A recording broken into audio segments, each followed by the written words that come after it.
Hi everyone, my name is Audrey and welcome to my channel. Today I'm giving you my July wrap up.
I still can't believe that we just finished the month of July.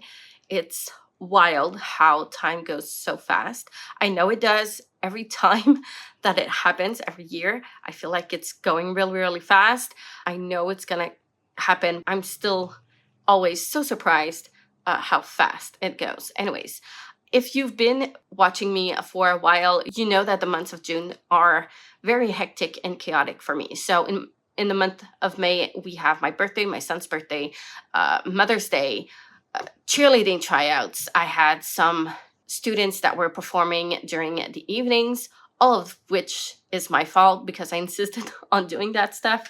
And then in June, it's the end of the school year. It's some more cheerleading tryouts and it's concerts and my students' concerts and some more performing and the award show for the school. It's just a lot of things going on at the same time. And it's just so hectic. I'm more at school a little bit longer during the days and some evenings, more than I'd wish. And when I come back home, I'm just too tired to do anything else. So reading was not a priority during those months. It usually isn't as much as the other months, but this year was particularly busier than the other years. I did not read a lot in the last couple of months. And my goal for the summer is also catch up on my Goodreads challenge and not have any more books behind for that challenge and get to keep on reading some amazing books. So for the month of July, I did manage to read 5 books, which is not quite the amount of books I wanted to read, but still more than what I've been reading these last couple of months. So I'm really happy with that. I always participate in the Buzz Wordathon hosted by Kayla from Books and Lala. I was behind a couple of prompts. I do it and count it as a year-long thing. So some prompts for certain months I get to a little bit later during the year, which is fine to me. I try to finish them all by the end of the year. I was behind the month of May, June, and July. In the month of July, I did manage to read the book for the prompt of May, which was to read a book with the word to or two, T-O or T-O-O, in the title. And for that one, I picked How to Raise a Kraken in Your Bathtub by P. Jelly Clark. This is a very, very short story. P. Jelly Clark is an auto-buy author for me, and this one was published in the Uncanny magazine, and it was free online, so it was really easy to get to. It was listed as 32 pages on Goodreads, so very quick, short story. I did enjoy it for what it was. It was a little bit silly, but also an interesting and intriguing premise. I don't want to talk about it too much because it is a very short story, but I did enjoy it for what it was, but it's definitely not my favorite of his. I think I gave it a 3.5 stars. So I have not gotten to the other books of the other prompts that I'm still behind for the buzzword readathon. I also participate in A Year in Asia. So those are the side quests to the Aurelium readathons that are usually in April and then in August, September. I think the second one used to be August and now it's moved on to September. So it's going to be a big month, a big Aurelium, but yeah, it's fine. And this year it's a little bit different and I really, really like where she went with these quests. So you basically have a map and choose where you go on the map, and every month you only have one prompt per month, and wherever you choose to go every month, that means that gives you a prompt, and you have to do them in order because you can't go on a trail without like doing it in order, which makes sense. So I have to follow that order. I was behind the prompts of April, May, June, and July. Fortunately, I did get to read 2 of those prompts. So the one for April was to read a book with the word river in the title. For that one, I chose What the River Knows. I loved this book so much. I was not expecting it. I heard great things about it, but I didn't remember what it was about. And sometimes I do like to go into books without knowing much about it, just knowing I'm going to enjoy it without really knowing why I'm going to enjoy it and just being surprised by it. I remember putting it on my want to read list, but I didn't remember where it was set, what the premise was, all of that stuff. And I was happily surprised when it was a story about Egypt. So we follow this young teen who is from Argentina, and she lives with her aunt because her parents are living and working in Egypt for archaeological work. It is set in the late 1800s, by the way. So it's historical, and there's also some fantasy elements to it because there's a magical system in it, but it's not like too much fantastical, which I really enjoyed. So yeah, her parents are working in archaeological sites, and one day she learns that they die, and she decides to leave, run away, and go to Egypt where her uncle is in charge of her, if you may, and she wants to know what happened to her parents. It's kind of a National Treasure-ish mummy vibes, but with a little bit less action than those movies, if that makes sense. So you do go through like the history, the city, the setting is really, really interesting. The vibe of it is fun. And all of the research for the treasure and the magic that is linked to the treasure is really interesting. But at first, I did not like the main character's love interest, mostly because of the way it's written. So I got through it really, really quickly. It was easy to go through and easy to read. But there were some ways where she was describing the love interest, and it was always in the same way. Like, how many times do you need to describe a smirk? Or like the way he handles himself. Like it was just awkward to me. It is a YA book though, so I think teens would enjoy it and wouldn't be bothered by it. I was a tiny bit bothered by it, but not that much. It wasn't enough for me to like not want to continue reading. I just skipped past those little passages, but yeah, that kind of annoyed me, as well as like he was always standing with his ankle crossed, leaning on a door frame or something. And that also annoyed me because it was always in the kind of same way, without like, as if the author didn't know how else to describe his arrogance-ish personality. I don't know. That bothered me, but it was less intense towards the second half. So the first half of the book was a 4-star for me. I really enjoyed it. It was really fun. But the second half, I'm sorry, was 5 stars. I really enjoyed it more, mostly because of like what I've described that annoyed me was less present in the second half, but also because there was some more action. What was happening, we were getting to know things and discover things and clues and hints, and discovering a lot of things that we didn't have answers to in the first part. So that I enjoyed a lot. And during the second half, I could not put this book down. So like, that's how much I loved it. I stayed up until like 2 o'clock in the morning to finish the book. Like, that's how I loved it.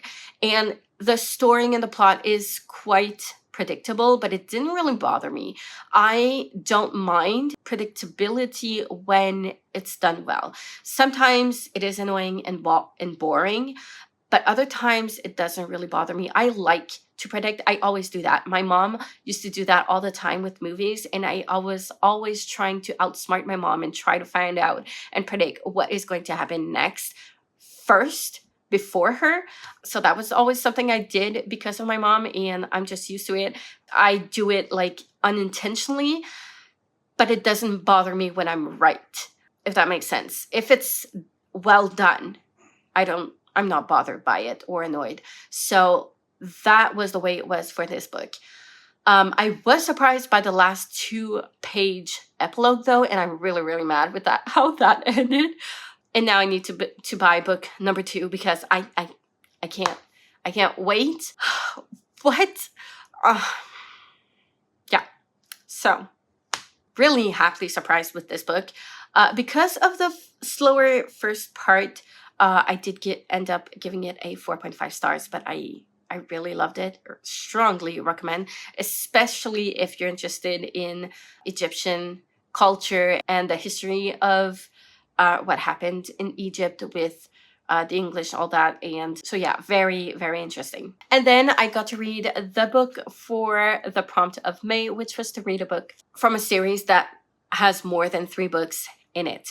For that one, I read Ma vie de limonade épicée by Elisabeth Barry-Lessard, which is book number 4 of a series. Translated, it means My Life of Spicy Lemonade. So this series is, the titles are always like My Life of, and you follow this young girl, teenager, who is trying to cope with anxiety. She was a dancer and she had to stop dancing because of anxiety, and she's trying to find herself again and trying to find out who she is when dance is not necessarily there, and try to cope with anxiety and what she's going through and all that stuff. So she goes through a lot, as any teenager would. This is written by a friend of mine, whom I went to uni with back in the days when I was studying theater. And she's an amazing person, an amazing author. She's just such a great person. I really wanted to support her, and her books are really good. It is on the younger YA side-ish at the beginning, but it gets a little bit older towards the second half of the series. This one is set in the summer before she goes to college. So she is getting a little bit older and making some better decisions, and going through her life stuff as a soon-to-be adult. But yeah, really enjoyed it. Fun book as always. It reads quite quickly and it is very dialogue heavy. So that's why I like to go through her books. It's always under 300 pages as well. So very fun and easy, light read to get through. I don't think her books are translated, but if you are learning French and you want to get into reading books that aren't like for young children, this might be a good option for you. I ended up giving it a 5 stars. And then I did not get to the June and July prompt, so I'll be rolling those one into August. Next, I'm also trying to finish the prompts I was supposed to finish in the April Aurelium, but unfortunately I didn't get to either of them. I had two books. The first one was The Phantom of the Opera, and the second one was He Who Drowned the World, book number 2 of, I don't know how this series is called, but the first one is She Who Became the Sun.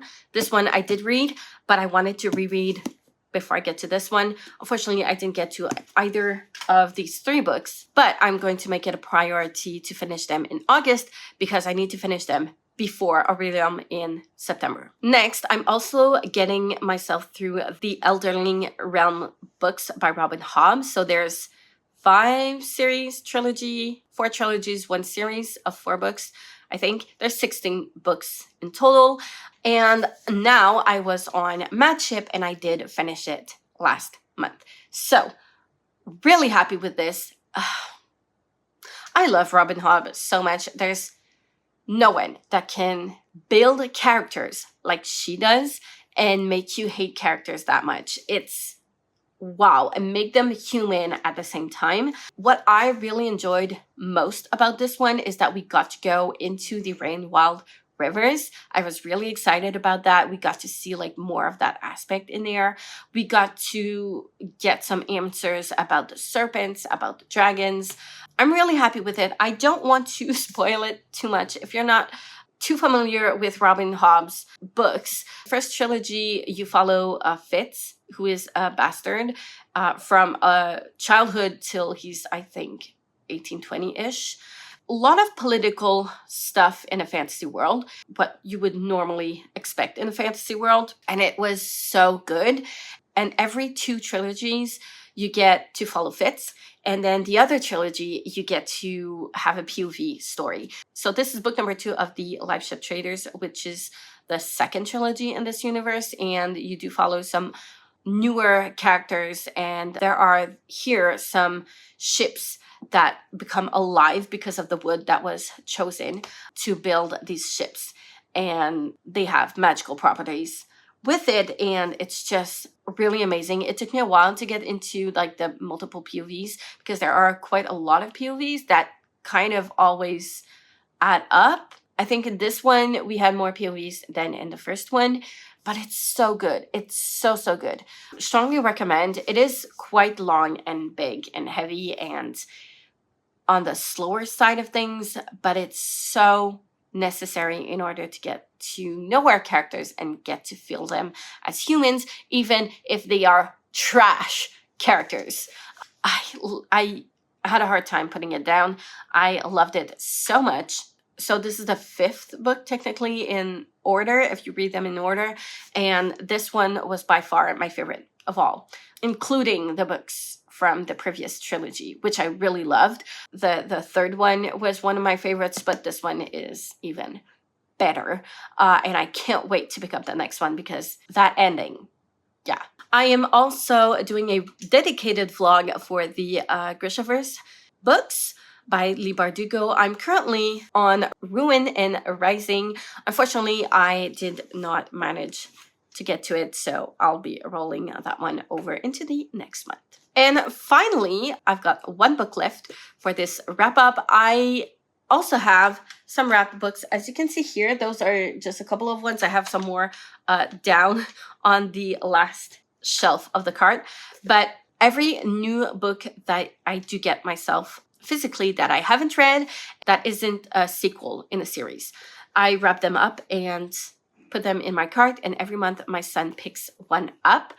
So I get to pick some books that I don't necessarily wanted to pick at the moment, but it holds me accountable to read books that have been on my TBR for longest, if that makes sense. So anyways, so I was behind for the books for April, May, June, and July. In the month of July, I only managed to read the book from July.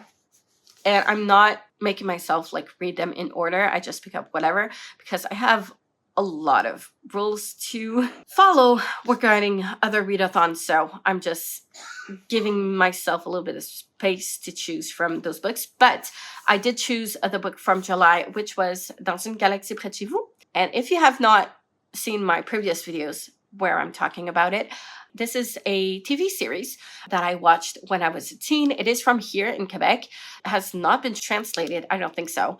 But this is the book where they have like the scripts of the show. And this show was so important to me when I was a teen. It had such a great, amazing impact. So it's basically set in 2035, and this was created in 1999. So just to be in context. So they were 22-minute episodes, and you follow this 7-person crew that go out in space in order to find another planet for humans. And it's just so funny, and it's done with such comedic presence. Like, it's ridiculous and silly and goofy, and it's hilarious. I love it so much, and I quote this series so much in my life. I watched it as a young teen, and I love to still rewatch it today. It is set in 2035, so not yet past, but still interesting to see like what they said would happen-ish in these years. So yeah, even if it's very comedic, you still have like these sensitive issues and themes that we're talking about in here. So this was a fun thing to go through. It is under 250 pages, I think, 259. So it's very easy to go through, especially because it's mostly dialogues.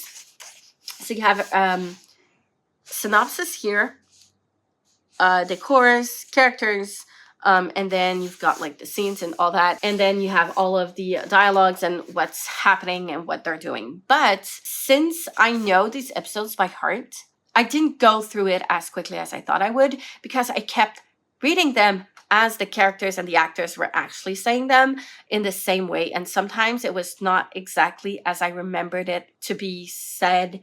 How it was written was not exactly how I remembered it from the TV series. And I went on YouTube and found them, and I was right, because they did change a couple of things here and there in the actual series, because I do know that they did improv. The actors, some of the actors that were in the show, they did do a lot of improv professionally. So that's not surprising, but it was so good and hilarious. But it did take me a little bit of time to get through it because of that, because I was kind of reenacting the different episodes. But it was so fun and nostalgic to get through it, and I really loved it, as I expected to. But yeah, this covers the first 7 episodes. This is season 1, volume 1. There's also volume 2 that is out and published, and the others, I don't know when they're supposed to be published, but I will be following these books for sure. So yeah, 5 stars. And that is it for me today. I'm really happy with the books I got to read. I did want to read a little bit more, but I did manage to get an 800-page in through the month. So that's something to consider, which is not nothing. But yeah, so that's giving me a little bit of hope for the next month to come, reading wise. But yes, I feel like I'm on a better roll reading wise now than I was in the last couple of months. So that's good. On that note, I'm going to leave you at that. How was your reading month? Did you read any of the books that I've read as well? Let me know if you agree with my ratings or not. I would love to know. Like, comment, subscribe if you wish. Hit the notification bell if you want to be notified every time I upload a new video. And I will see you soon in the next one.